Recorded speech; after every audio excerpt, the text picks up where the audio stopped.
And here we are.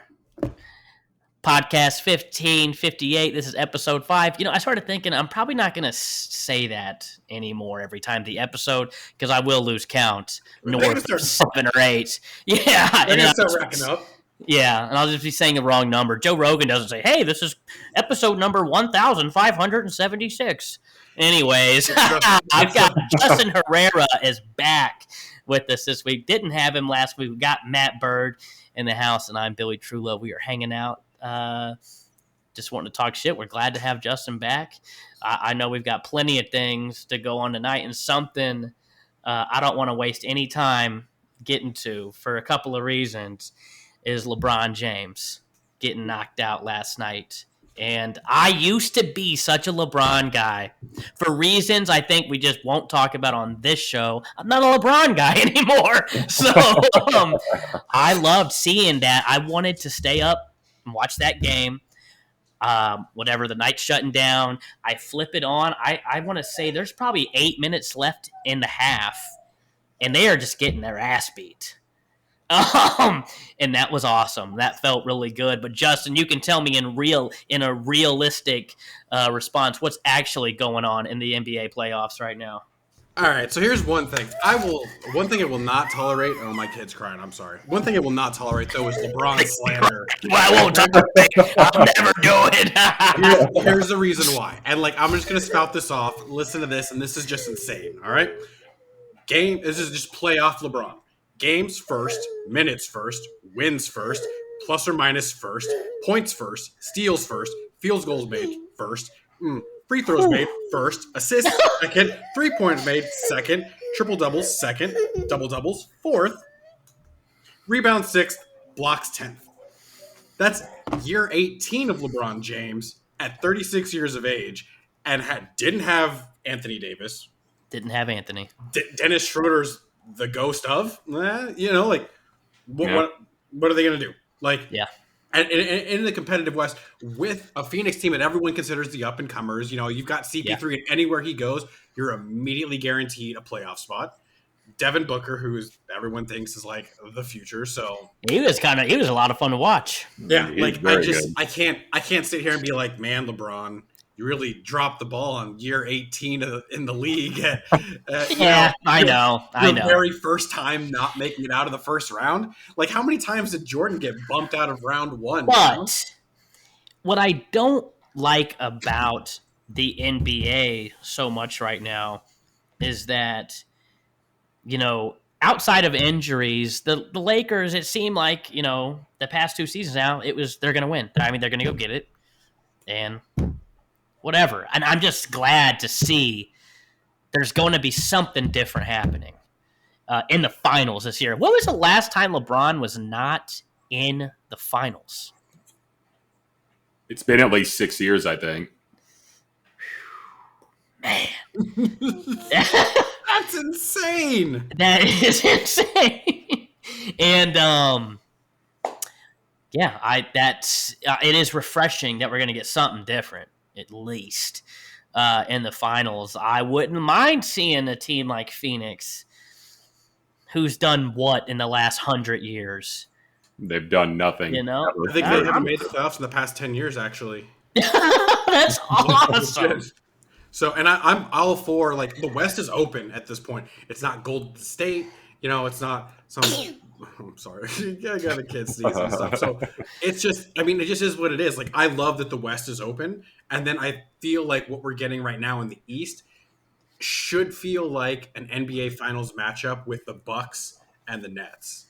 And that's what I'm most excited about. Yeah. The Nets will be exciting. Exciting to watch. Is who do you got going right now, Justin? Who's that going to be? It's hard to go against the star power. I'm a Rockets fan, so I've watched James Harden play in Houston for the past 9 seasons. You want him to get a ring at least, right? No, fuck. No. Hell no, absolutely not. No. He showed up. He put on the fat suit, trying to get traded out of Houston. He did. We just blew everything up in Houston. It was like, Houston, we got a problem. And then it's like, and it all started going downhill. We traded Clint Capella. We traded CP3. We traded Russell Westbrook. We traded James Harden. We traded PJ Tucker. I mean, the list goes on and on. Yeah. So, like, and there's a lot of Houston Rockets players in the finals right now. Or not in the finals, but, like, in the playoffs.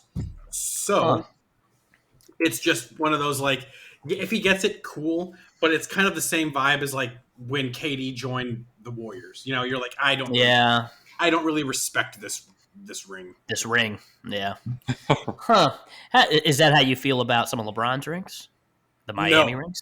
I mean, honestly, even still, like, in those instances, like, Dwayne Wade took the back seat. It was still the LeBron James show. With this, like, with Kyrie, and, like, I think there was a game that they had just in the recent playoff ring where it's Kyrie, KD, and Harden all combined for, like, a total of, like, 106 points just between all three of them. Mm-hmm. It's just a three-headed monster. And in the East, it's kind of, I don't know, like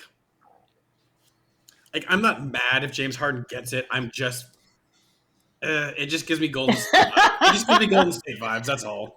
Yeah, no, that makes sense. But I don't see that the NBA has a plan to get off of that track that it's on. I don't know how they can. Yeah, I mean, what do you think, Matt? I mean, you're a Lakers fan, so I mean, like, you're kind of. That's right. I forgot about that.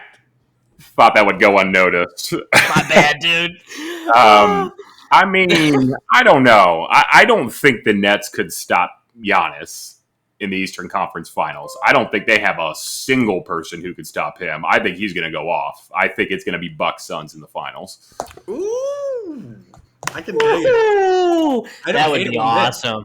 That would be awesome to see. Man, odds are that's not happening, but it would be fun.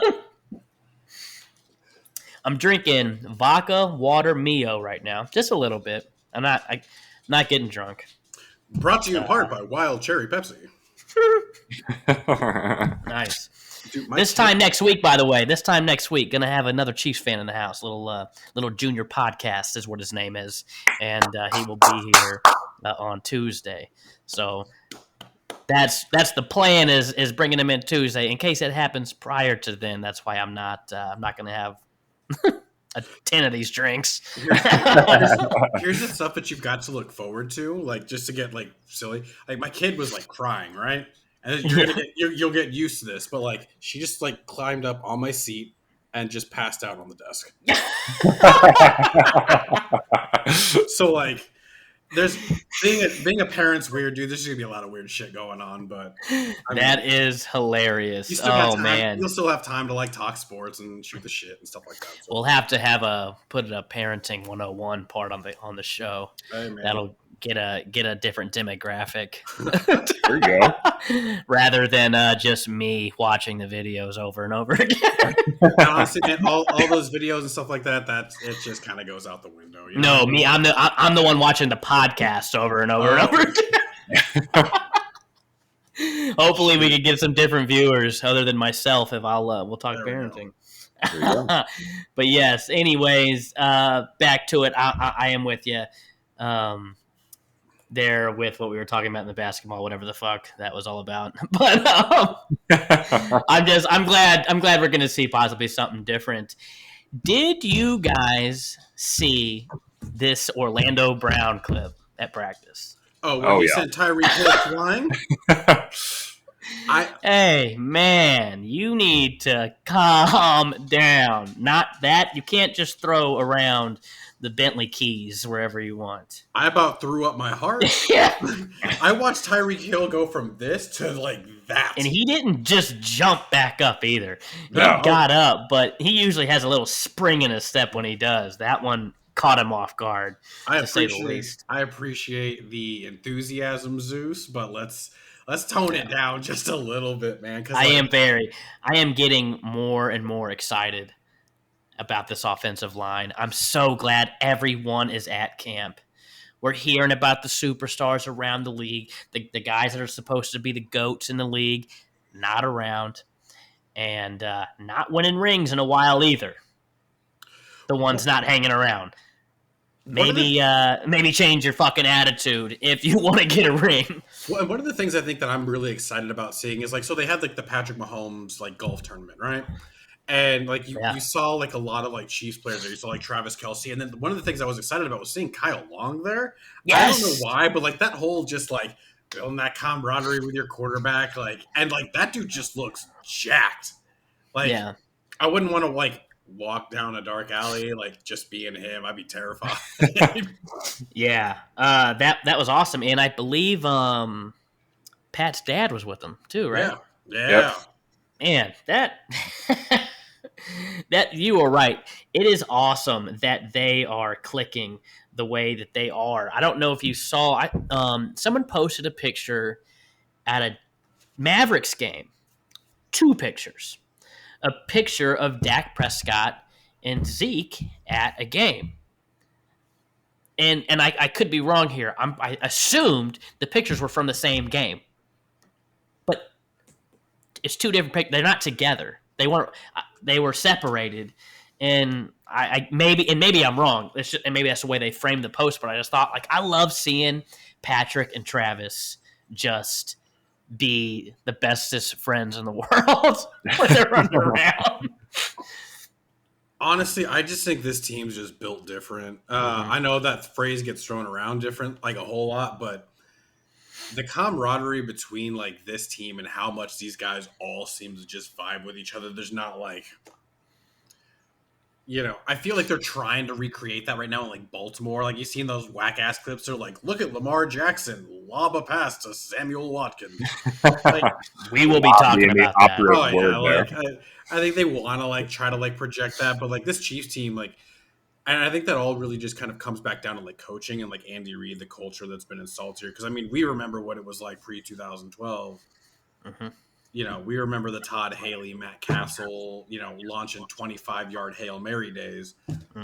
This is just different. It's just like these dudes are friends. These dudes legitimately like care about each other. That sort of stuff, which I think, really reflects on the field because they just trust each other. And it seems like it hasn't taken long for Orlando Brown to get there, at least with some of the things he is saying about how he's going to protect Patrick Mahomes. Oh, yeah. Arrowhead Pride's had a pretty cool quote up today from him. So he's definitely doing all the right things. Joe Tooney is a pro. It is awesome. I think they might be the right guys where they're not going to take all damn season to gel with one another. I think they'll get there pretty quick, and at least they're not fucking around practicing at their house right now. Yep. They are together, and that I think we used to take that kind of stuff for granted, but we don't really think about just how little these teams practice through the season. It's a very few amount of days overall in the grand scheme of things. They don't get to practice that much. So I used to not put much weight into voluntary OTAs. I probably still won't put a whole bunch in it if a player isn't showing up, but I think you should take it serious when everyone shows up. And when everyone is there, they are certainly giving their self a step ahead of everyone else. You're losing a preseason game. Just any time you can get with this squad into the season, I think pays off. Pays off in the long run. Well, and that was the other thing too. Like, I mean, to kind of double down on your point, this whole like one of the big concerns I think we talked about in one of the previous episodes was that like how long is it going to take this offensive line to gel? And if that's something that starts coming together sooner rather than later, I don't want to say that Pat 20-0 thing that everyone seems to be like really latching on to. We're fucking going 20-0. Absolutely. Oh, dude, I'm in it now. Patrick could have told us we were going to go 21-0, and I would have said, yes, we are. It's impossible, but we're doing it. Given that time, like it's hard to say like, oh yeah, man, he's like Tom Brady or better, but like it's Tom Brady-esque, and he's like a surgeon back there. If he's in the pocket and is able to step up, he's deadly. Even if he has to like flush to the outside, he's still deadly. It's all about health for us this year. That's it. Yeah. That is it. It's the only thing that can derail any squad. I mean, even like I've never been a fan of this medical staff on this team. And maybe I don't know what I'm talking about, but when we're going back to the Jeremy Maclin and the Justin Houston days and the Eric Berry days, all Charles, all good God, yeah, couldn't stay healthy, couldn't keep anyone healthy. Couldn't stay healthy, couldn't give like a proper diagnosis. They tried to either get him back or take too much time off, and they were ready to come back. And like there was I don't want to say like resentment on like player sides, but like it as a fan, like everyone seemed to pick up on that. I almost now looking back, I'm starting to wonder: did we give Eric Berry the Andrew Luck treatment somehow? Because he just stopped liking football. When he was here, I didn't see that coming. A guy that went through what he went through to come back and play, then just stopped liking the game. Well, Eric Berry went through a bunch of really weird injuries. I mean, the one that stands out to me was that game against Buffalo. I can't remember who the player was, but Eric Berry was just kind of out of the play, out of mind. And this dude just comes in and takes him out at the knee. And like, doom, season done. Like, that was it. And then there was the ruptured Achilles. And I mean, it was just one thing after another. And that was kind of the last straw was the Achilles. He never really got right. Yeah. And then we went day to day for an entire fucking year, if not longer. He's still day to day.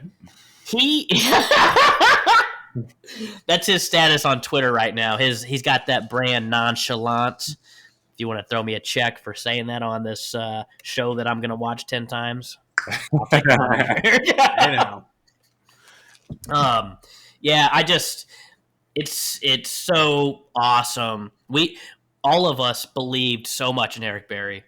And for that to just never get to where we thought, getting Tyrann Mathieu in and seeing what he's done has just been like, man, this is what it's like.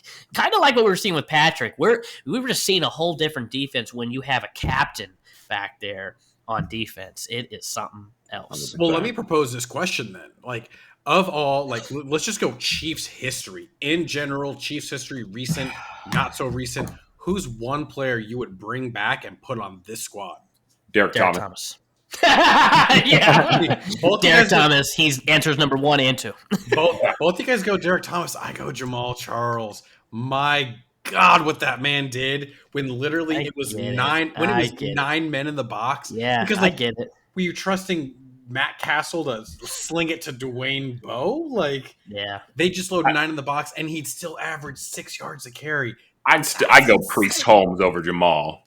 I talked to myself about this constantly. That Priest Holmes was the best running back in that conversation, but he had. If I could have that offensive line right now over anything you want to offer me, I'm taking that line over everybody. Oh, yeah. Anyone. And hell, Larry Johnson, and I think Larry Johnson was legit. I think Larry Johnson was a beast. That line made multiple running backs look good. I know Jamal did everything he did with a lot less significant. And sometimes just nothing. Well, there was that just home run potential. It was the fact that like we drafted him, because we got Priest Holmes from the Ravens, right? So yeah, it was in Baltimore. I can't remember if it was Cleveland. I think it was Baltimore. And again, this is no slight to Priest Holmes. Priest Holmes is one of my favorite Chiefs of all time. But I mean, they were able to just say, "All right, now we're good," and now we get him, and now you get him behind this offensive line. Yeah, it would be. It would be cool to see, but I think, I don't know. If I'm going all time, I'm not going to go Jamal. If I can have anyone I want, I'm not going Jamal Charles because I need pass rush, and I've got Clyde Edwards-Helaire, who I think has the potential to be awesome, but we got no one on the other side outside of Taco. If I could get Derek Thomas playing opposite Frank Clark with Chris Jones in the middle. Now that kind of goes into another thing that we could talk about. And when it comes to like the defensive side of the ball and rushing the passer, like I don't know about you guys, I am ecstatic about Jaron Reed. I want to see what he does this year, because if you have him and Chris Jones in the middle, and I know that they've done like interviews with like Andy Reid and like Spagnuolo about moving Chris Jones to the outside, but God, I just want to keep him inside next to Jaron Reed. And that was going to be what I asked you guys next, because and I'm right there with you. Don't start having this dude do something that he hasn't made his money off of. This is going to be special to have him and Reed inside. I think it's going to be awesome. I don't really give a shit who's on the other side. Derek Nottie is probably one of the more underrated players on the team, though. So do you send him? Yeah, but specific to stopping the run. And if you have him and Reed in the middle to stop the run, who the fuck's running against us? And then you have Jones on the outside opposite Clark, rushing the passer, doing what he does best, getting to the football. I mean, yeah. It does make sense. There's options. I mean, we'll say that there's no shortage of that, I suppose. Would he not be one of the bigger D ends? Oh, for sure. He's so big. I almost just don't feel comfortable with him out there. I feel like your average. Oh, go ahead, Matt. He's so athletic. I think he can do it. I think somebody his size can pull it off, being as athletic as he is. And that's one of like his biggest like attributes is he's just an athletic freak. But I don't know. I feel like your average defensive end is usually around like what, like 6'5", 6'6", 260. They're getting tall. They're getting real tall. They're getting like, Usium and your kind of body style, like Tano Passanio. Like that's why everybody was like, while we were like, why the hell did you pick this guy from Villanova? But like that's that body type where it's like you can bend, you can get around, that left or right tackle. But one of the things I thought was interesting was I was listening to 810, and I think it had Tim. I think it was Tim Grunhard that was on there, and he was talking about like what it takes to go from the inside of the line to the outside. It's like the defensive end, and he's like, one of the things is like, yeah, it's good that you have a first move. Every defensive like lineman has that one first move. It's what's your second move going to do when it comes to getting past that offensive lineman, and that's something I feel like that takes time to develop, and why he was kind of like not necessarily that on board with moving Chris Jones to the outside. I'm kind of with him on that, and also he's a fucking expert, so like that guy probably knows. I guess it like you said, it is good to have options at the very least. Move him around, make things difficult to figure out, especially against young quarterbacks. Justin Herbert moved Chris Jones outside, a lot on third down. Make him wonder. Honestly, I feel like I'm just like, and another point. But like one of the things that I feel like this could also be beneficial with that versatility, having options on who you can move inside, outside, things like that, is one of the things that tie this in. One of the things that Tom Brady was pissed off about was like, oh man, you're allowing these guys to like change numbers. I'm not going to know who's what position, things like that. So when you have like these guys coming in and like they can be different numbers and things like that, that's going to give quarterbacks a lot of different looks. They're just not necessarily going to, pick it up that quickly on like, oh God, okay, who's this? And like, I don't know, man. Like for the GOAT to be saying like, yeah, that's going to be a giant pain in the ass. Like I don't feel like it's unwarranted for him to say that. And Matt, how do you feel about that rule change? I love it. I mean, I don't know what the fuck Tom Brady's talking about. See, I do. I get it. Or is he looking at the numbers? I'm with Billy on this one. You know what jersey to wear. I get that, but when I heard him say that, I started thinking about Patrick, and I don't find it necessary to make things a hair more difficult being a quarterback in the NFL. And we were the ones that showed up with this fucking rule change. Yeah.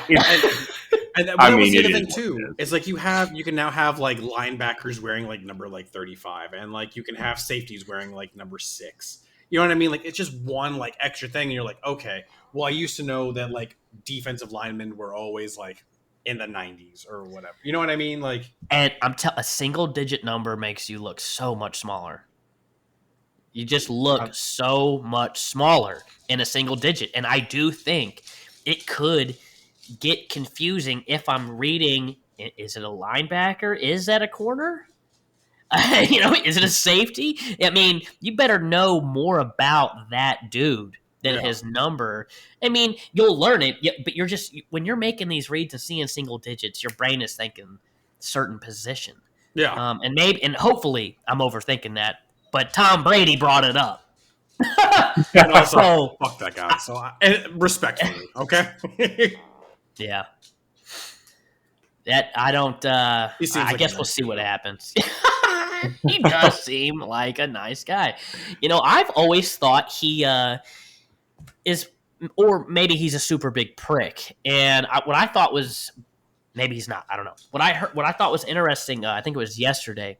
Carrington Harrison, 6'10", had a top. He did. I think he just did 3 top 3 sports villains right now. And this was the top 3. Trey Young, number 1. Okay.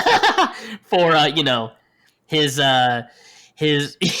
some of his antics when he took out the Knicks. I guess just he said his ability to just put hit one from 40 away in your face and give a bow to the stadium.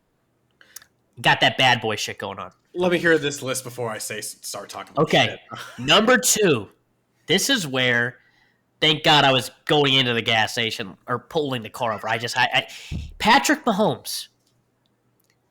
That he wasn't really considering this confidence. He was calling it big ego with the 20-0 conversation. See, that's a crack ass like take. Now, I will agree that Pat can totally be like the villain because he's kid fucking perfect. Like, he came into the draft like, I mean, no, he wasn't like highly sought out. It was like, oh, this guy can't do what he's from that spread offense in the Big 12, and he's just been perfect. Yeah. He hasn't done anything wrong. He's got the high school sweetheart. Like, he answers all the questions right. He does all the charitable They events. put every highlight and stat that there is in front of you on TV. And even I get that. And even in the Super Bowl, like when he was running for his life, he was making dimes of throws and they were just being dropped. Like, he was, all intents and purposes, perfect. There's not much more he could have done. And like, I for another cannot wait fan to see base, him play. that has got to be frustrating as hell. Could you imagine having to face him and just be like, what the hell do we do? What is this? How do we stop that?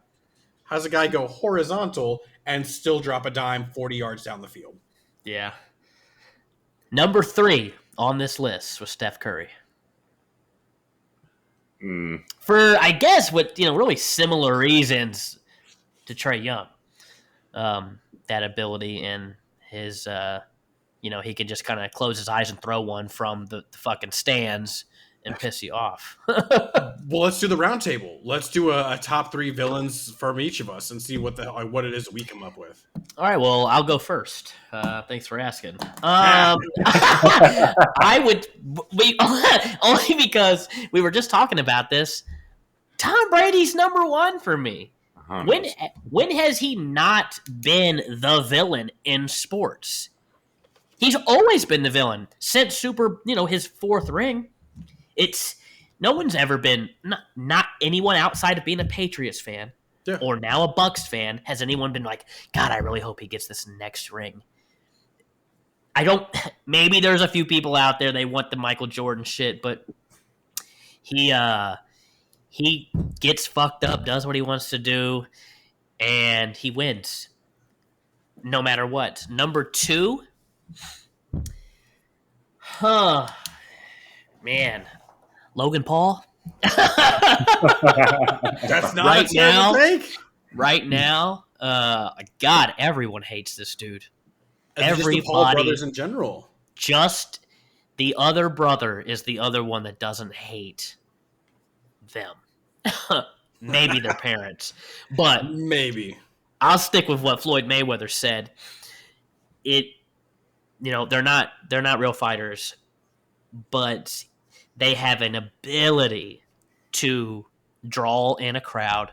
People want to see it. If I had a contract and I had something lined up to fight Floyd Mayweather this weekend, no one's watching it. Maybe Floyd pulls off. If I'm fighting Ben Askren, no one's watching.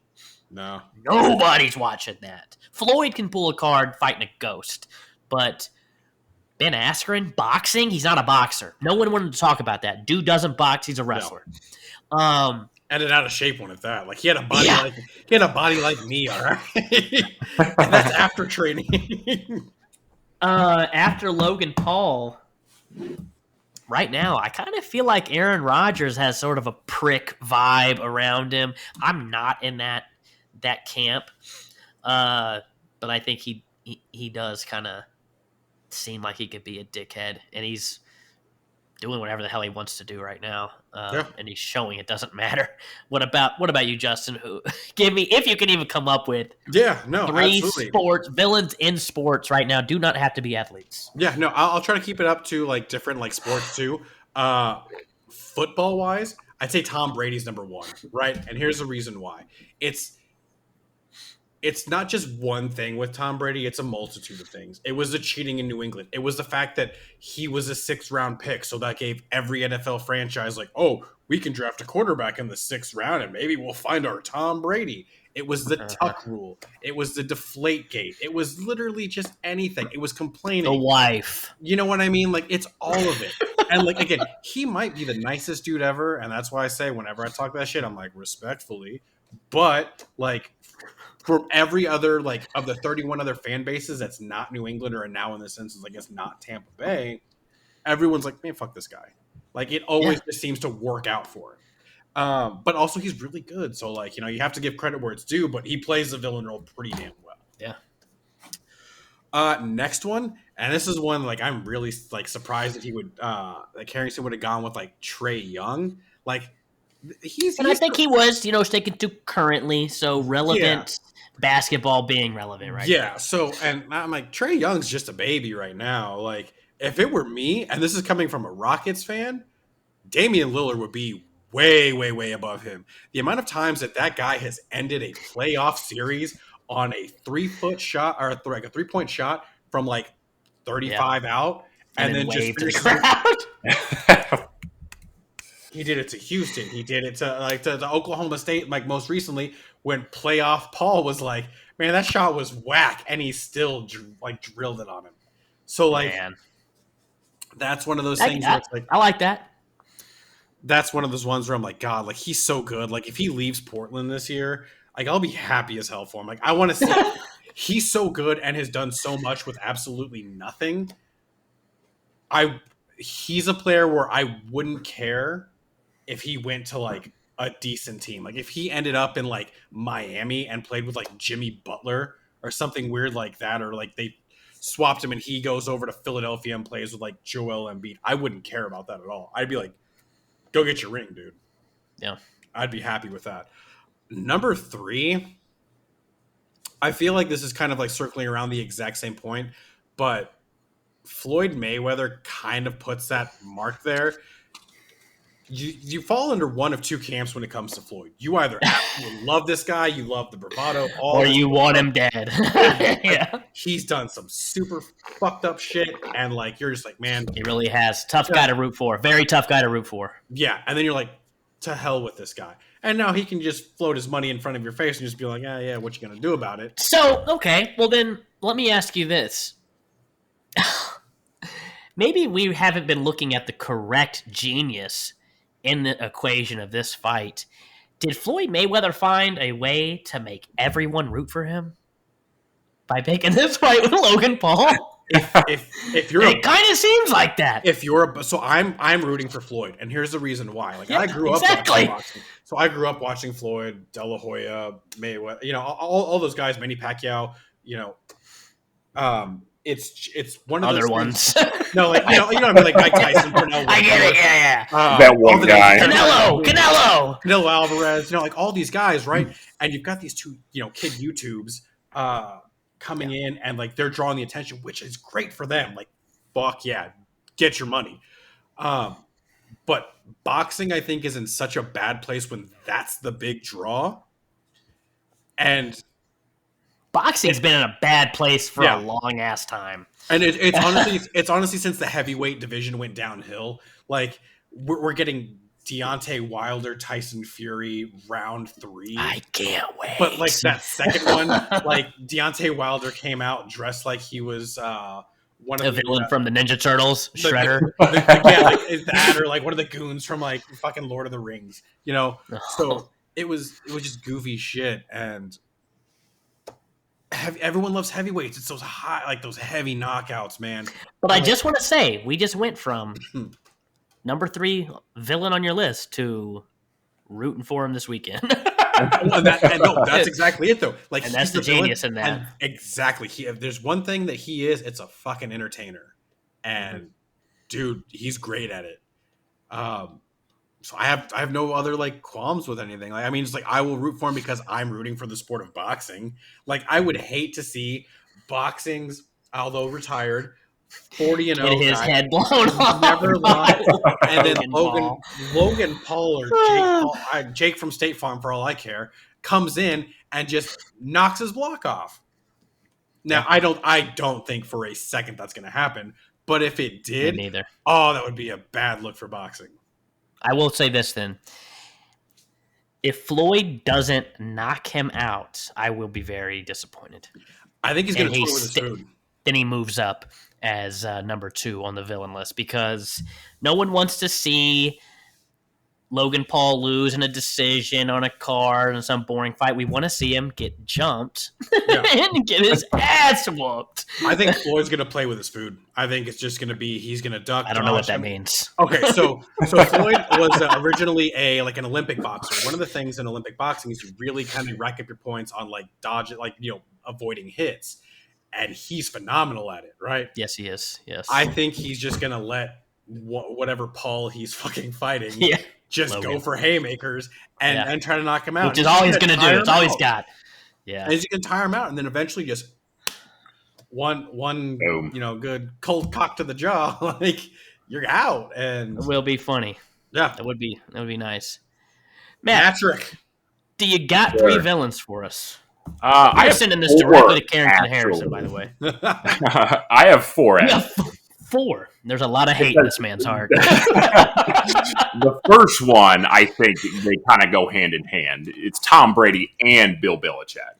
We can't leave him out of that equation. I mean, I'm with you. I just feel like a lot of people, when the divorce took place, one of them kept the villain card and one of them kind of took I feel sorry for the divorcee here. I found myself rooting for Bill Belichick with Cam Newton. Never in my life. Never in my life will I ever. But I got you. Don't let me interrupt. I understand. I get what you're saying. Number 2 is LeBron. People just seem to hate LeBron. From a Lakers fan here. And I don't hate LeBron myself. I'm not saying I hate him. I'm just saying in sports, the overall landscape of sports, I mean, he flops. He likes to team up with other superstars. He was the one who started that whole thing, really. Yeah, I will go with you there. The Miami team did it. And the way they presented it really took it to another 100%. Another stage. Yeah. All right, number 3, who you got? This one's kind of a personal one. Tony La Russa, the manager for the White Sox. Nice. Because he just wants to play old man baseball. He wants to tell his DH. How old is Tony La Russa?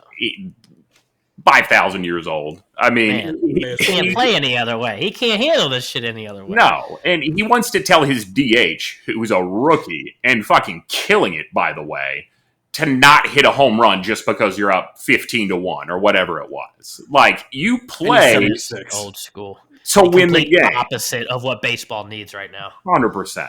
He's 3/4 in a penny. All right, like that man old. And so that's a personal thing. I think the young generation of baseball watchers doesn't like to see shit like that. They want to see home runs. They want to see run the score up, flip the bat, flip someone off, 100%. all of it. Yep. I want all of it. Give me that. Like baseball's. I love baseball. I respect the game of baseball. But like those players, those players don't have an end zone to run into. There's and have their moment to really say fuck you. Yep. And they need it. And I love a good bat flip. Yep. Hell yes. And not to mention, a lot of baseball players built into their contracts have it to where if you hit a certain amount of home runs, you get, a certain amount of bonuses or whatever. So it's like, why are you going to tell me to stop playing? I want to make my money. Ever tell me to get off the gas here? No, my money's on the line. If an overweight position player is throwing a meatball over the plate, slap that motherfucker straight out. 100%. Hit it 500 Damian feet. Lillard. Who you got at number 4, Matt, with all that hate? Well, I said my 4. LeBron, Belichick, Brady. I told you. I have one of these things and I can't count. Well, that will wrap up that little segment of sports villains this week. I'll send that to Carrington, see if he likes it. Yeah. Now, I want to talk about something that I was so pumped for this week to begin thinking we're going to get some news right away. Tell me, Justin, what the hell is going on with Julio Jones? I think he's going to end up in some place like Seattle, right? Like some team is going to be willing to give a first round pick for him. And if you're Atlanta, you would be stupid as hell. The second somebody calls in and says like, yeah, we'll give you a first, sign the dotted line. Go. Okay. That's it.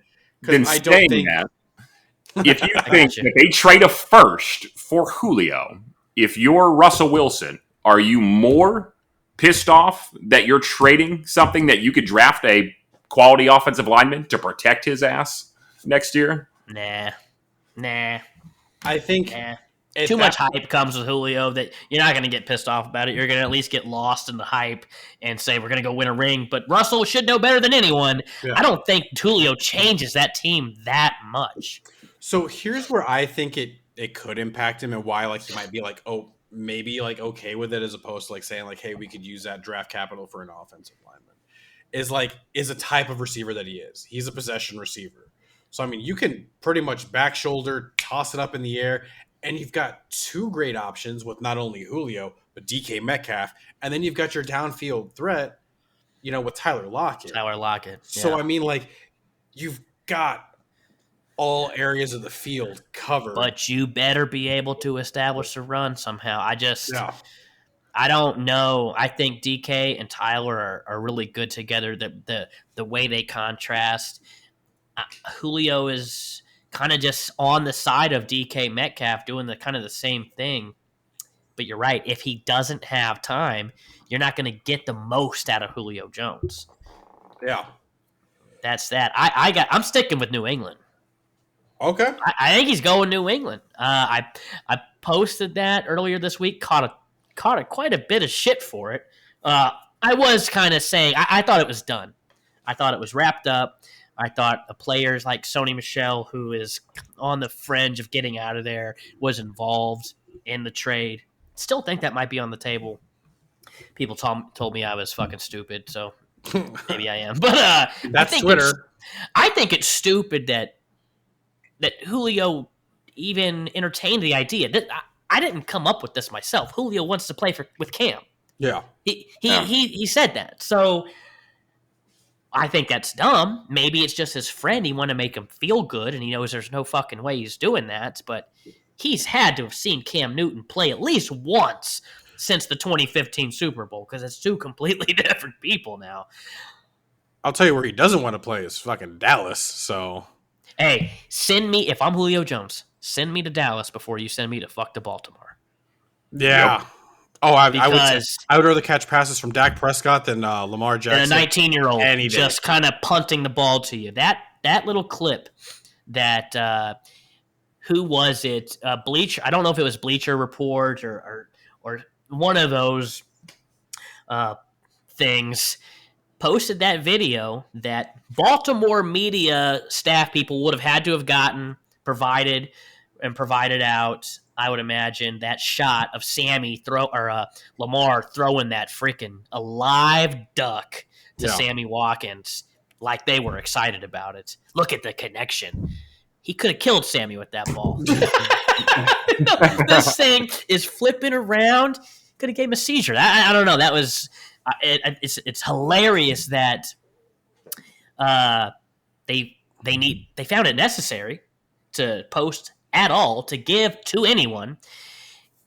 How desperate were you to find him throwing to Sammy? Was that all you had? Because that was a bad look to put that duck out there from Lamar Jackson when you're trying to host someone like Julio Jones right now. So, Justin, you've got Seattle. I think, I heard Seattle offered a first round, and I think you'd be and here's why I think Seattle makes like a great point, right? If let's say you offer that first round draft pick, right? They're in the NFC West. The NFC West is loaded. Gonna be good. Like I think a lot of people are forgetting how as crazy as an offseason as New England had, Arizona I feel like had a better one. They brought in JJ Watt, and whatever you want to say, like that's a leader in the locker room. That makes a difference. It's like when we brought in Tyrann Mathieu. That was an overhaul of the defense.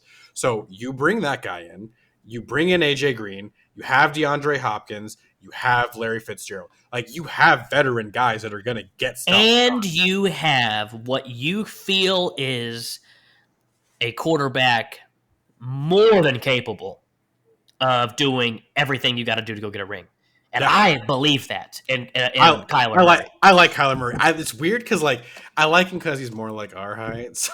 We can do anything we want. Okay, so he's quick. Like when he runs and like his little feet are going like just across the screen, like nobody can catch him. Like he's fast and like it's real fast. It's fun to watch. He's got a fucking arm on him. Yeah, like man, it's like that Aaron Rodgers, like when you watch Aaron Rodgers or like Patrick Mahomes throw him, I feel like Patrick's like more arm, but like Rodgers is just like this, just flicks his wrist and the ball goes 65 yards like we're playing Tecmo Bowl. So is Russell still the best quarterback in that division? I would say yes. I would still take him over Kyler if I got to pick one. I'm going to say yes, but that's just by default right now. Like, would I be surprised if Matt Stafford went in there and Matt Stafford just kicked it up a notch? Not at all. Would not be surprised if they just dethrone Tampa Bay. I think they're the only team in the NFC that stands a shot at all. Yeah. And they're going to have to gel quickly for that to happen this year. But you give Matt Stafford a competent coach, and don't get me wrong, like who was it? Jim Caldwell, I think, went was it 10-6 when he got fired? But McVay is a big improvement. Absolutely. Yeah. So, I'll be honest. Like of all like the divisions, I'm the most excited about what's going to go on in the NFC West and the AFC West. Because again, year 2 of Justin Herbert, he's good. Yeah. So and I am not going to pull the plug on the Denver or Vegas trade for Aaron Rodgers. Yeah. Someone close to him in the organization, I think it came out today or yesterday and said he really does think that Aaron is really digging into his stance in this decision right now that he wants out.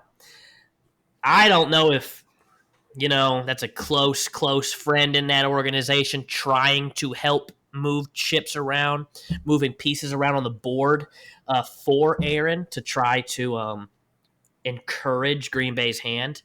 But, God, I really do think he goes to Denver if he gets traded. What do you think, Matt? I mean, I feel like it's just up in the air. But, I mean, if you had to put a spot on where it is that Rodgers is playing? I think he's sitting on his couch because I don't think he's playing for Green Bay, but I don't think Green Bay's trading him either. And I can't disagree. I feel like I don't know if Green Bay is actually going to get any urgency here. They put out a little bit of this and that over Jordan Love. He's looking good. I'm not buying any of that either, but it's encouraging that they're trying to put out there, hey, actually, we do have something here, Aaron. He isn't budging from it, so someone's bluff is going to get called because Jordan Love might just suck. And here's the thing, too. It's not that outlandish, to kind of highlight Matt's point, that actually could happen. I mean, look just across the division. Detroit did that with Barry Sanders and Megatron. Like, they were just like, nah, we're not going to trade you. You don't want to play, but I guess that's it. And they just forced him out of into retirement. Yeah. I don't know if this scenario will be any different than Calvin Johnson's, but the way I understand it, Aaron does have an avenue that would allow him to retire this season and come back next season. Calvin Johnson did not have that ability. He still couldn't come back if he wanted to right now. I don't believe he would still be picking up on that contract with Detroit. And I'm always going to side with the players. I will 100. Don't get me wrong. Like, I am a fan of the Chiefs, but I'm not going to sit here and pretend like these teams have loyalty towards any players. Like, everyone's like, oh, well, finish out your contract. Well, NFL teams cut people from their contracts all the time. Like, we have a cut date. Like, we have a specific date where we're like, oh yeah, we know like X amount of players are going to get cut June 1st. You know what I mean? Yeah. So it's like, get your money, and like, if you don't want to play there, they're not going to show you that loyalty.